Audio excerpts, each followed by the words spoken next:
Imagine a world where your actions today can shape a better future. Every person and every community has a story and the power to make a big difference. These stories of resilience are the heart of the Adrienne Arsht Community-Based Resilience Solutions Initiative. This initiative, born from the Smithsonian's Life on a Sustainable Planet, is a call to action for young people everywhere to use science, culture, art, and history to prepare for and to respond to global change, where your voice, your ideas, and your actions become a part of a global movement for a sustainable world. Let's make resilience our legacy.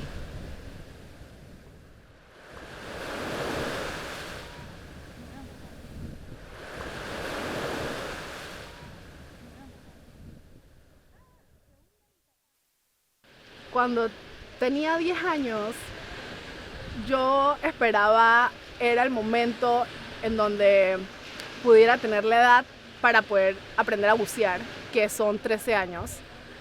Esa siempre fue como mi meta. Incluso no tenía idea que iba a ser bióloga marina, ni tenía idea que iba a estudiar aquí en Panamá con el mar, y mucho menos en ciencia. La verdad, no me lo imaginé verme como una científica. Me daba miedo.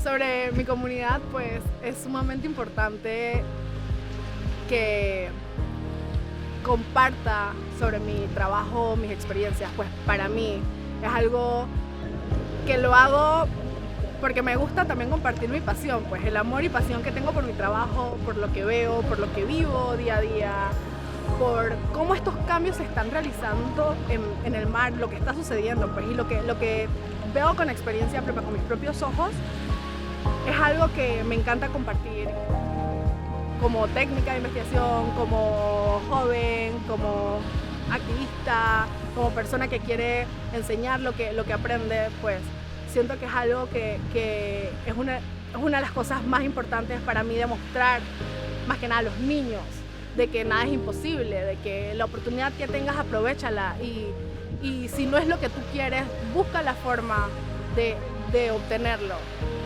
No conformarse, sino buscar el objetivo y buscar la forma de cumplirlo, aún así si hay obstáculos en el camino.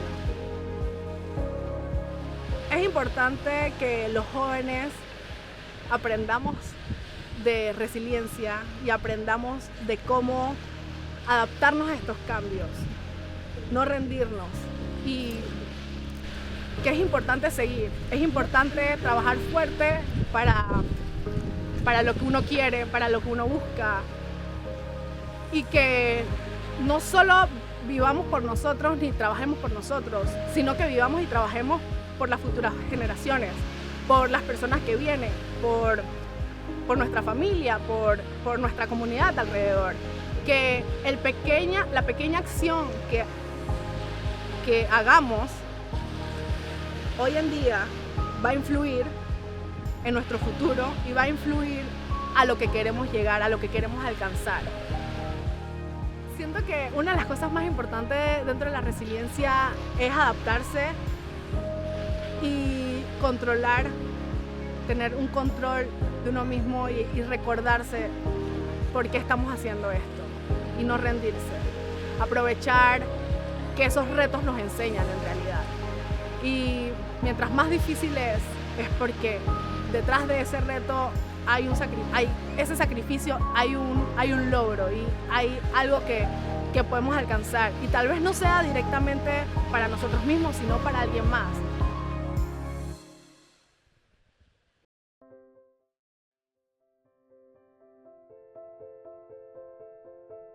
I am a researcher at the Panama Canal Museum, also known in Spanish as the Museo del Canal Interoceánico de Panamá. I do education research. My focus has been on learning history and also on inequity in education. In the sciences, in the natural sciences, for example, we gather a lot of data. But that data doesn't mean anything if we don't know how to tell the story that that data is trying to tell us to understand what we need to understand.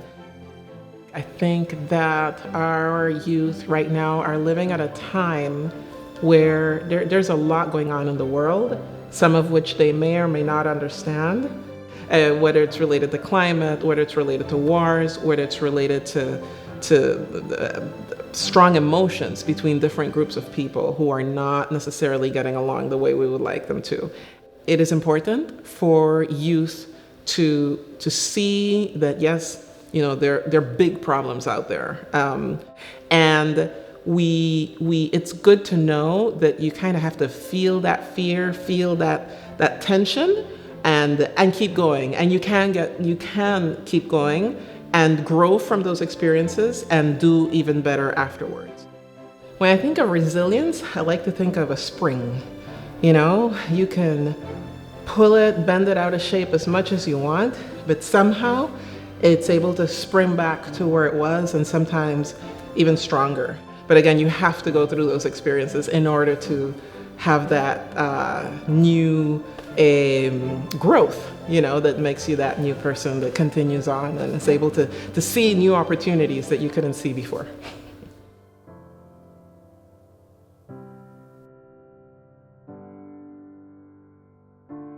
I grew up in the Midwest, born in Akron, Ohio, the home of LeBron James. Nobody knew what Akron was before LeBron and James. So it's actually, now I can say Akron and people are like, oh yeah, Akron.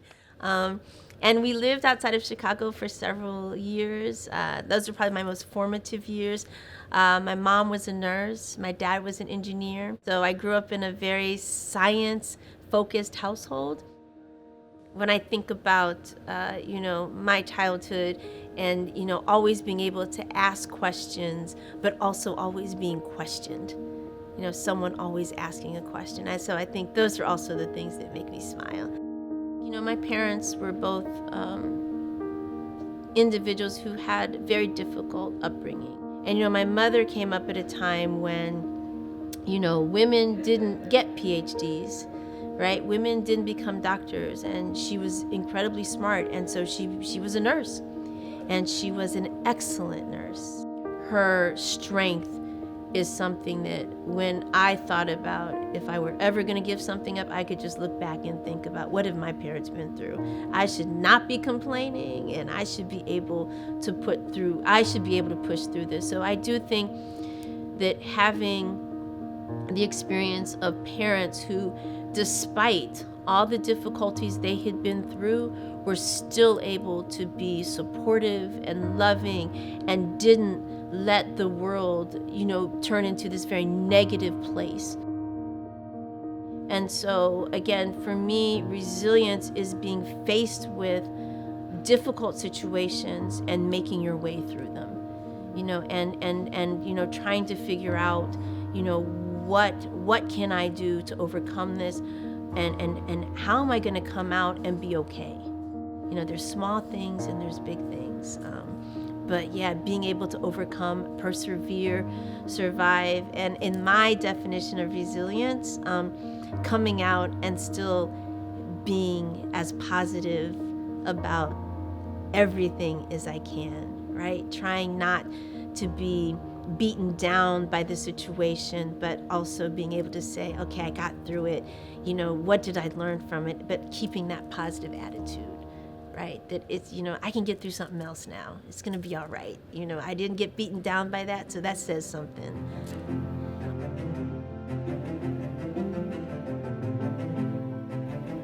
Stories of resilience can range from small to large, from addressing the climate crisis locally in our own communities, to protecting our planet's biodiversity, or standing up for environmental justice across the globe.